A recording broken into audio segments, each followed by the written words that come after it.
Tabiiy gaz qulaylik, ne'mat, ammo undan noto'g'ri foydalanilsa, jiddiy xavf manbai ham. Xo'sh, qachon siz va oila a'zolaringiz uchun u xavfga aylanadi? Agar 4 komfortkali gaz plitasidan uyni isitish maqsadida foydalansangiz. Bunday holatda xonadonda gazda chala yonishining natijasida ajralib chiqqan zaharli gaz xonadonda istiqomat qilayotgan fuqarolarni hayotdan ko'z yumishiga ham olib kelishi mumkin.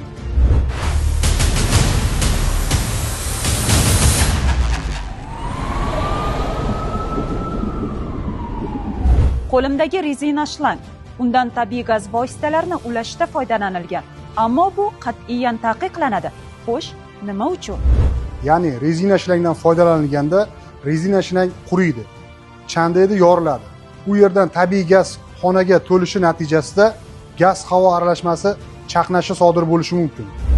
Agar oshxonadagi gaz pechini uyning balkon qismiga o'rnatsak, yana bitta xonadan foydalanishimiz mumkin bo'lardi degan qarash mavjud. Yo'q, aslo. Gaz tarmoqlarini loyihasiz va o'zboshimchalik bilan o'zgartirish mutlaqo mumkin emas. Bu faqat qoidabuzarlik emas, balki hayot uchun ham xavflidir. Mana shu oddiy xavfsizlik qoidalariga amal qilish oilangiz xotirjamligi, salomatligi va hayotini asrash demakdir.